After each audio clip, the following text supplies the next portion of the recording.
يا مساء الفل، ازيكم عاملين ايه؟ يلا بينا مع بعض كده في السريع نشوف المشكله بتاعت النهارده. بس قبل ما احكي لكم المشكله عايزه لايك وشير للفيديو، كومنت كده حلو من عندكم تقولوا لنا رايكم في المشكله ايه، واعملوا لي اشتراك في القناه. يلا بينا مع بعض نشوف مشكله النهارده. مشكله النهارده بقى بتقول ايه؟ من اخت لينا بتقول: انا مخطوبه لابن خالتي من شهر ونص. قبل كده كنا بنعز بعض كقرايب، بس هو من زمان بيحبني جدا، وبعد ما اتخطبنا بفتره حكالي انه كان متجوز عرفي من 3 سنين. اول القصيده كفر، وان هو عمل مع البنت دي كل حاجة بس هي لسه بنت، وكان بيعمل كل حاجة غلط ممكن الواحد يتخيلها: شرب ومخدرات وبنات، وكان عنده واحدة زميلته بتبعت له صور ليها بملابس داخلية، وانا شفت الصور دي على تليفونه. بس هو كان موريهاني وقال لي انه قطع كل علاقاته دي، وما بقاش يعمل اي حاجه وحشه خالص، والجواز العرفي ده كمان خلص منه، والشرب وكل حاجه بطلها. هو بس بيشرب يدوب سجاير دلوقتي. هو بيحبني زي ما انا ما بحبه بالظبط، وانا متاكده ان هو بيحبني، بس في نقطه صغيره: لو زعلت منه في حاجه مش بيصالحني. بيتلكك لزعلي، يعني يقول لي بقى: انت زعلتي ازاي؟ تزعلي اصلا مش من حقك انك تزعلي.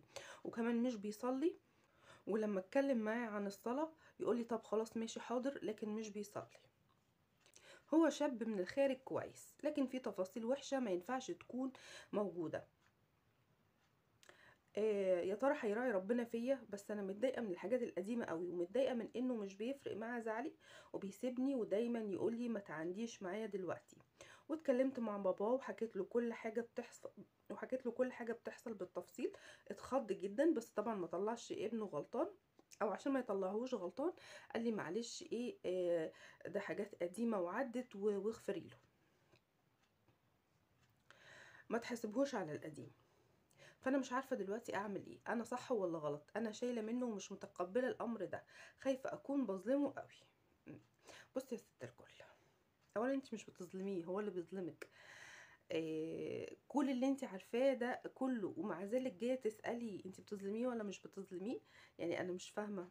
يعني ده شخص عمل كل حاجه غلط في الدنيا، من شرب مخدرات لشرب خمره لستات لحاجات كتير، وجوازه عرفي وي وي وي. فلا طبعا انا انصحك انك تبعدي عنه خالص. خليكي بس كده من بعيد لبعيد، ابن خالتك وكأخ ليكي وخلاص، يعني ما تربطيش حياتك بيه. او اذا لو انتي يعني علشان خاطر ضميرك ما يوجعكيش بعد كده وتقولي يا ريتني ان انا كنت صبرت معاه، ممكن تديله فرصة مرة واحدة بس، مثلا تديله فرصة 6 شهور، وتشوفي هيتصلح حلو ولا لا، هيصلي ولا لا، هيتقرب من ربنا ولا لا، يمكن ربنا يهديه على ايديكي. لكن بعد الفترة دي يعني فضل زي ما هو ما بيصليش وي وي وي، يبقى خلاص ابعدي عنه تماما. ما تربطيش حياتك بشخص زي ده بصراحة، يعني ده رأيي. وقولي له، يعني قولي له بص احنا هندي فرصة لبعض كده من غير ارتباط، من غير اي حاجة، 6 شهور. والله لو لقيت حالك اتصلح، صليت لجأت لربنا، اتقربت من ربنا، شخصيتك اتغيرت شوية، خلاص هنكمل مع بعض.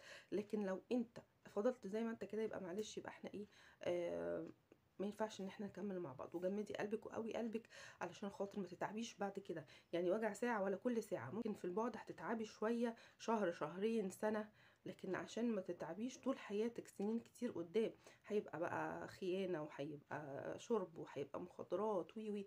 ولادك اللي جايين ذنبهم ايه؟ او اللي هيجوا يعني ذنبهم ايه؟